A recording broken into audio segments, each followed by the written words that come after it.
Welcome to Living Chassidus. Together, let's live the Chassidus we learn.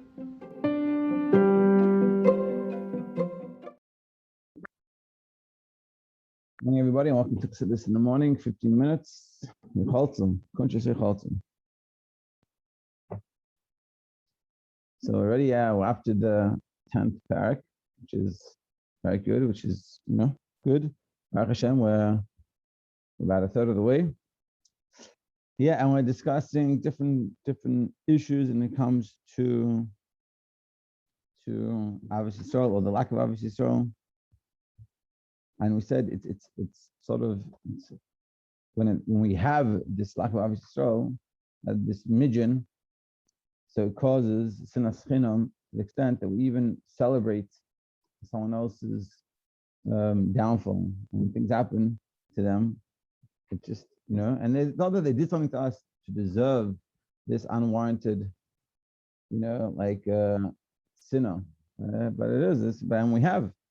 And really, we said, when it comes to ourselves, we have to you can be critical on yourself. Not in a negative way, of course, but like being honest and recognizing that if something bad is happening to me, there must be something I need to be improving on, Whereas when it comes to another person, you never think that way. No, I think that way.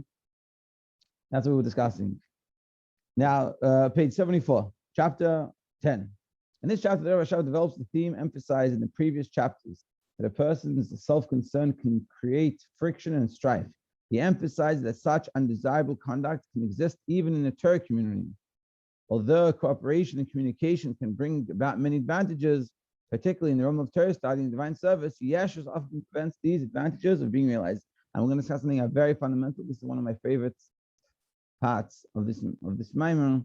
It discusses the need that we should be connecting with each other and learning from each other and helping each other. But because of the Yeshus, because of this sinas chinam, it holds that back. Page 74. We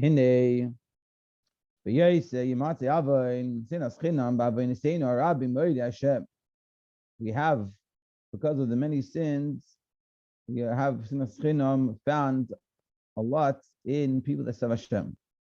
Everyone builds a platform for himself. When they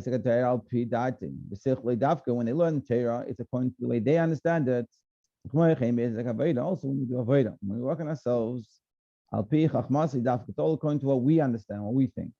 He's going to explain this. It's a very beautiful chapter. And what happens? We learn and we work on ourselves, but we never connect with someone else. We never discuss things with someone else.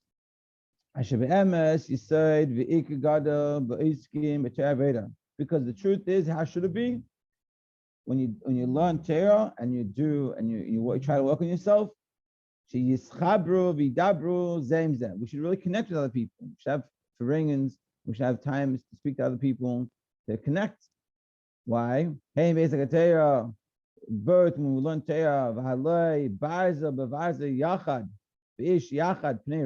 it comes to learning, it says metal to metal sharpens. When you sharpen a knife, how do you sharpen it? With another piece of metal. So that just like metal uses metal to sharpen, so too a person discussing a Torah idea with someone else makes them understand it better. So he's talking about people that are, they know how to learn very well, and they learn, and so it sharpens you. You really get a good understanding, and you make a pilpul, which is like analyzing some ideas. You have discuss with someone else, and they can make it clear for you. But in general learning, when we learn, the biggest bracha you can have, and for sure the Rebbe loves this, is when people come together and they talk about what they're learning. And you're talking about not to show that I know something, but to bring it out and to think about it and to discuss it with someone else. Why?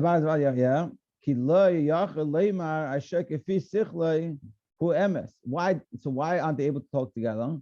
Because of the baseless hatred, because of this sort of issue. So then, when someone's going to tell me something, my natural instinct, or why am I scared to speak to someone? Because the natural instinct of other people, or in general, is not to understand, but it's to argue.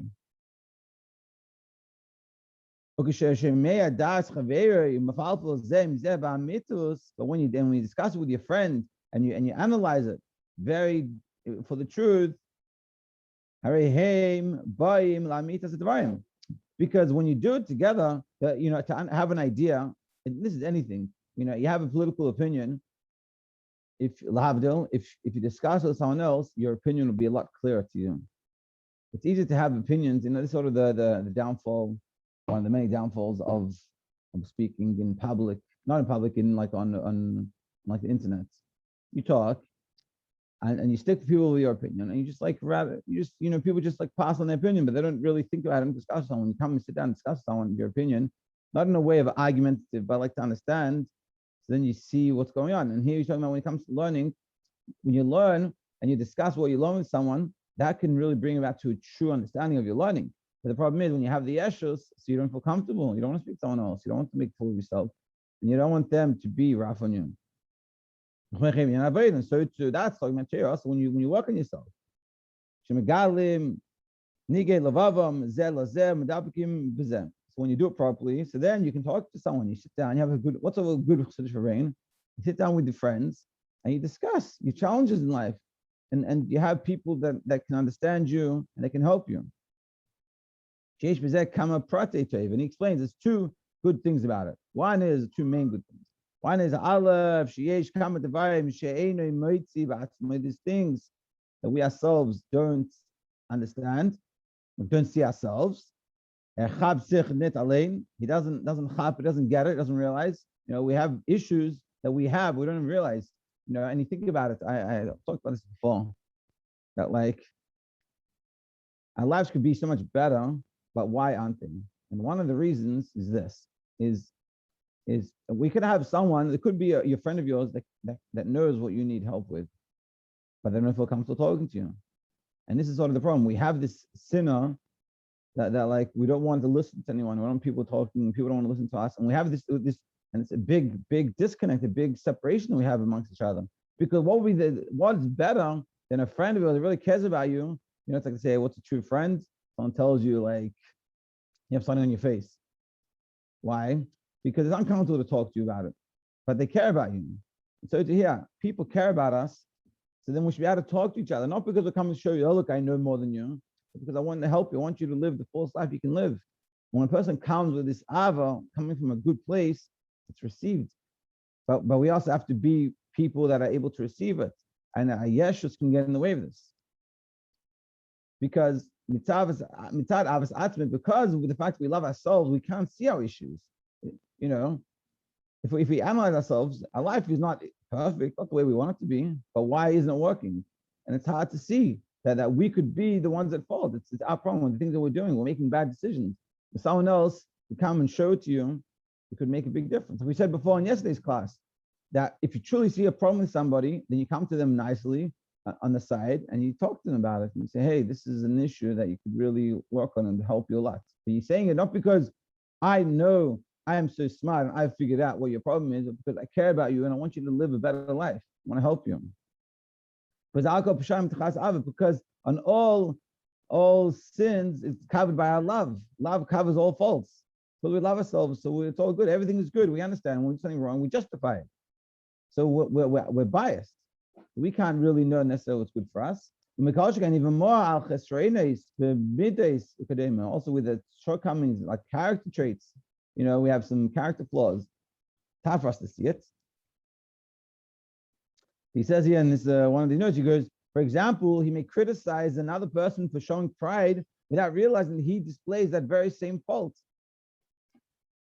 Very interesting. But what he's saying here is that we don't realize our issues necessarily, because our cult love covers over all the faults.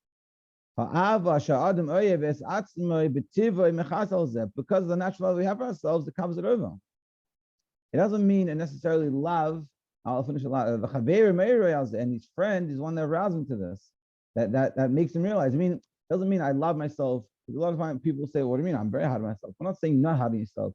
We're saying you're not able to see the truth within you because you live with yourself and you have to be nice to yourself. So when you do something wrong, you don't come and say, this isn't wrong, how to do such a thing. I'm much greater than that. You say, yeah, I understand, whatever. I'm tired. You don't know what I'm dealing with. Whereas in someone else, you wouldn't say the same thing. That's the point here, is that he's saying that because you love yourself in that way, you're not able to see the truth. And the problem is we want to see the truth because we want to have better lives. And we want friends to be able to connect together. And that's the best. When we come together as friends and people can be open and honest about the situations. As one said, and the guy said, take an achlata to wash nagavasam. That when you're in yeshiva, it's a very simple, obvious thing that everyone does. To come and say that, I appreciated the honesty. And that's what we're saying. And we have to be able to be honest with ourselves because we're going to have true help. Like one time I was bringing on Purim, and this guy was saying that it takes a achlata to daven mincha. For a man, to daven mincha, it's like, what do you mean? You have to. But it's hard, mincha is during the day. And they say mincha is the greatest davening, greatest tefillah, because it's during the middle of the day and you have to stop work. This is the guy was saying, I'm busy at work and it's hard for me. So people started cursing him out. What do you mean? How could you say such a thing? And I liked it. He's being honest. And this is how we're meant to be. We have to have that honesty and the people can help us. When you speak it out, the first thing is that you don't see a fault. And the second thing is when you know your fault and you speak it out to someone, so when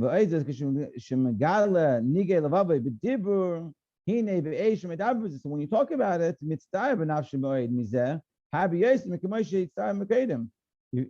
feel a lot worse when you say it.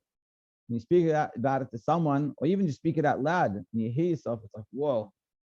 Like when it's in your head, you don't think it's like just it doesn't have the same feeling, it doesn't seem strength. But when you speak it out, it has a lot of strength, especially when you speak to someone else. And that will help you. Like really? Like what do you mean I don't watch no video? How did I get that? How did I get to this point? And then you'll for sure do it. And therefore, the person atones for the sins from all these things. He realizes, like, whoa, what am I doing? Like, it's like, whatever it is, it could be like, I don't daven, I don't say morning brachas, I don't wash my hands, whatever. I don't say bracha before I eat or after you don't bench. Now, within ourselves, we all have the excuses, and we don't. But when you come to speak about it, say you come to a foreign, come to a place, and a person you can be honest with, and you speak about it, you're like, whoa, it'll be like very eye-opening. And that causes when you speak it out with someone, and you speak it, that causes that the will for doing it, and the battle that you have weakens. And that will fix you. So this would be great. This is how we should be. We should have this life that we have, when it comes to learning, we should have to speak to someone, discuss them. And we shouldn't be afraid that we're going to be judged. And we should speak to them so we can help us understand what we learned better, Or when it comes to working on ourselves, we should feel comfortable to speak to people. And people should be open to listening, not being judging, being rough on ourselves, and people shouldn't be rough on us. We can talk openly, and once we do that, they will help us see what the problem is. You say my life is not going as good as I want. I'm not sure why. Maybe you can help me. When we talk about it, and the person doesn't judge you and speaks to you about it, and just speaking about it already makes it better. And you'll correct these issues. This is what it means to do vidui, to confess one's sins. The true way of doing it, like he says in the Rambam, that it's not just enough to have it in thoughts to regret, but you have to speak it out. Like it's known, this is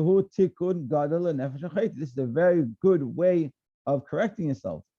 Why does it work so well? Because when you reveal, when you speak about it, it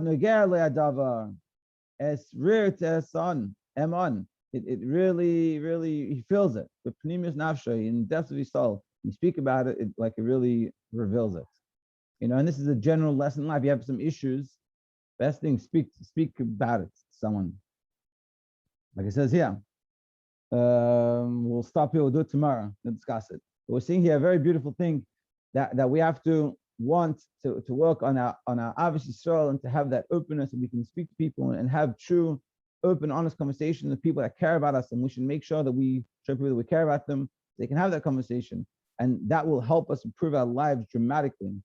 And it all comes down to having avodas Yisrael and avas chinam.